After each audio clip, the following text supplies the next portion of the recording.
Kankuro was cooler than Gaara.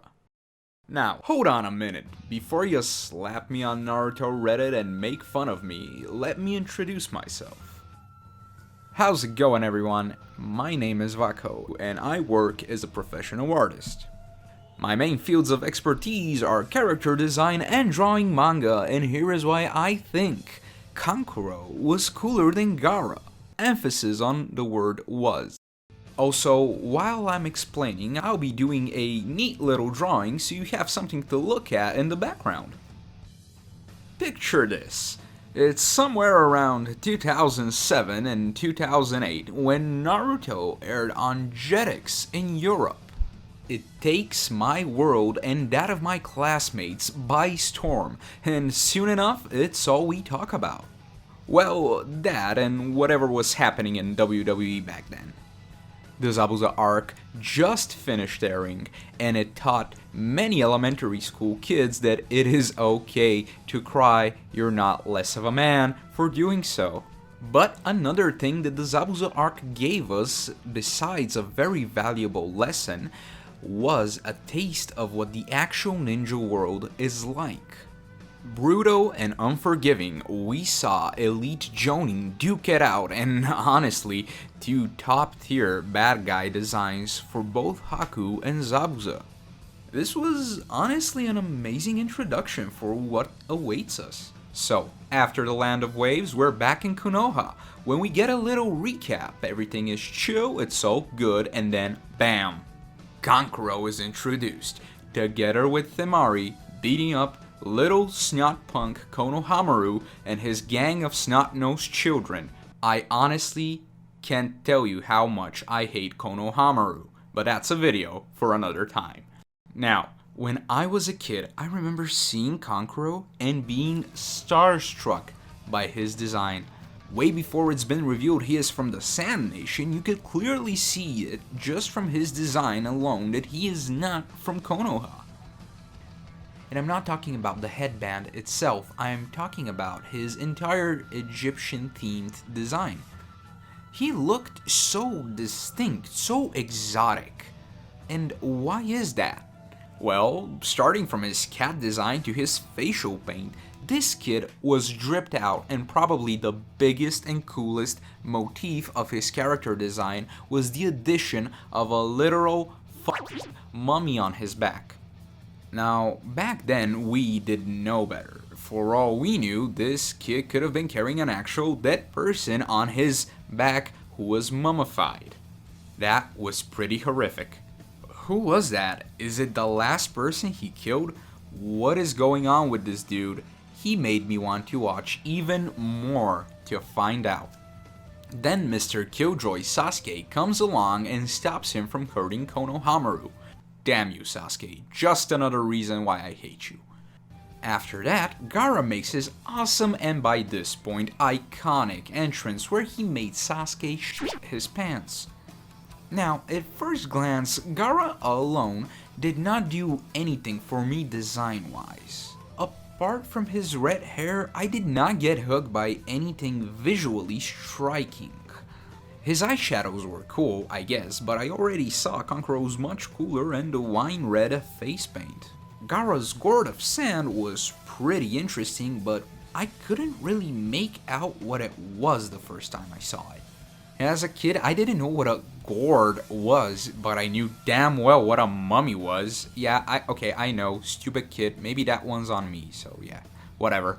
The gourd just didn't communicate what Gaara was about. Now, I'm not saying the design needs to reveal all of its cards in one go, but at least a hint of what to expect would have made me not overlook him.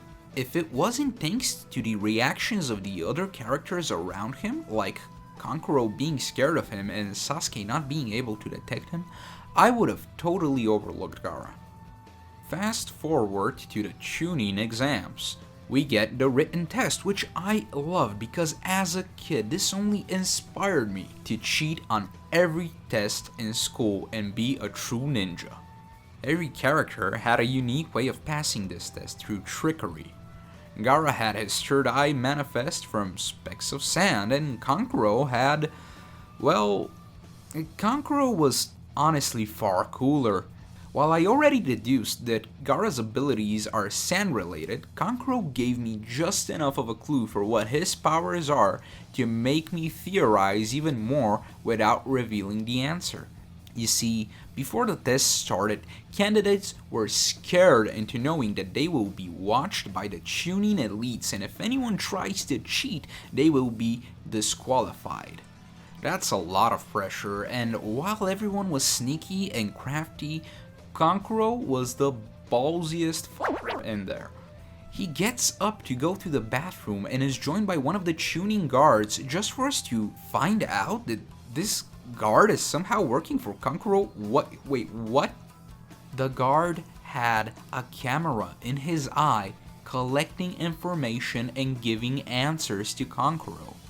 This fucking kid said, "Screw this, I will make an extra guard and slip him between the Konoha elites." Now, granted, it was hinted that they found out about it, but it was never fully confirmed, and honestly, that doesn't matter. If I was a guard and found out what he was doing, I was gonna be so impressed, I would make him pass the exam on the spot, like, "Here's your diploma, man, you just graduated Harvard, your parents must be so proud." So, what does this mean? Is the mummy somehow alive and used transformation jutsu? Is it some type of a robot? It had a camera for an eye. Do robots even exist in the Naruto universe? Kankuro referred to it by calling it crow. And what do you mean by crow? Is it a bird? So many questions, and as a kid who loved drawing, this sparked my imagination to the extreme.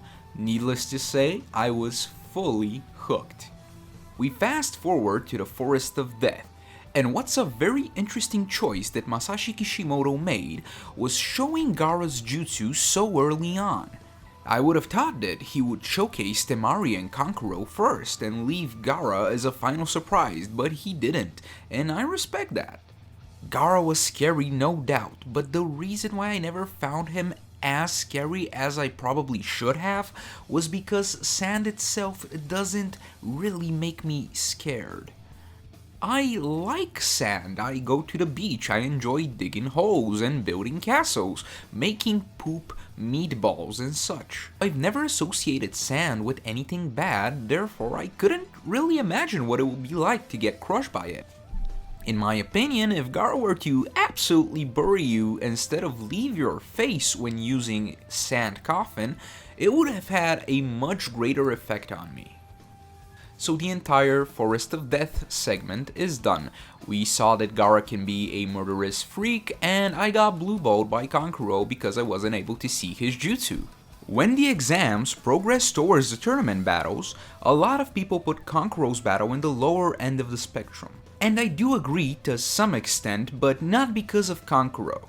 The reason his battle wasn't as impactful was because his opponent was a fodder Orochimaru henchman, and his jutsu was lame as shit. He was like a bootleg Luffy from One Piece, stretching his limbs, giving hugs out to everybody. What are you, a Care Bear, bro? Come on, get out of my face. But I digress. Kankuro is in a pinch and gets his neck broken, believe it or not, but we get to see that it's all a part of his plan, and his cards have been revealed. We finally got to see what that mummy was, and honestly, it wasn't a mummy at all. No, it was much scarier. The puppet Kankuro pulled out is, in my opinion, a peak horror moment in Naruto as a whole. I think Crow's design is outstanding, and with the accompanied sound effects of the anime, it made it even scarier. My 9-year-old little brain was in 5th gear when I saw this. I started trying to recreate a puppet like that for my own use. It seemed so plausible. I was drawing diagrams and planning out complicated stuff just so I can go to school and take revenge on bullies with this puppet. So, in the end, Kankuro doesn't just win his battle, he finesses it with so much style and swagger. This boy wasn't battling, he was putting on a show after that boring Sasuke fight from earlier. So what many people in my opinion undermine here is that Kankuro's set of abilities really helped the world building in the Naruto universe. Before we saw him, we never even imagined a jutsu like that could exist. Not that it's extremely powerful or anything, but purely the idea of a puppet master was never hinted anywhere. And some may say, yeah, well, doesn't Gaara do the same when he uses sand? And I do agree, but not to the same extent as Kankuro. Gaara doesn't really control his sand in a very unique way. Back in the Zabuza arc, when I saw Kakashi use the Water Dragon Jutsu and other water-related stuff like the Bubble Prison, I figured that in the future we probably will see other ninjas that use other elements in the same fashion, be it fire, air, earth, and so on. So in the midst of all these elements, seeing something so fresh as controlling a scary puppet that's equipped with a variety of down-to-earth ninja powers like poison, needles, and such, in my opinion really helped show how diverse the ninja world is and also kept Naruto as a whole grounded in reality of its own universe.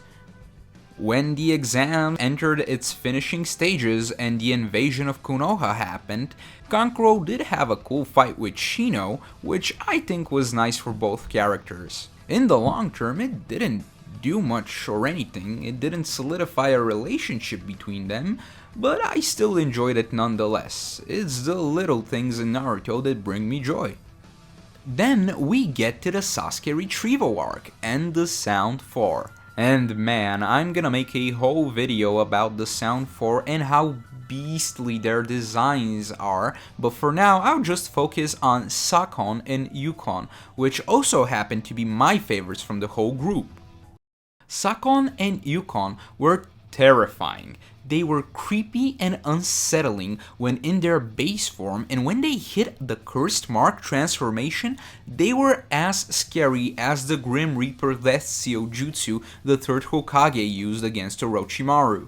And what made it even scarier was the fact that they weren't involved in some grand battle so that you can relax and be like, ah yeah, Kakashi will come and take care of these guys. No. They were up against Kiba. And Kiba is cool, man. I love him, but I was so scared he was gonna die in that battle. Can you imagine being him? Getting this sick, twisted looking opponent that has the full intent of killing you, while you have to worry about your own life and that of your precious dog. Oh god, Akamaru brought a whole new level of anxiety to that battle. I get scared when my dog crosses the street, let alone having to protect him against a demon guy. And in the end, Kiba just cannot win. And when it all seems lost, guess who comes in for the rescue? Bam! Kankuro, my boy, with the scary as hell puppets versus the scariest Sound 4 member. And this time, Crow is not alone. There is a second puppet to match Sakon and Yukon's double personalities. And I gotta give props to Kishimoto sensei. The entire battle was always a double battle.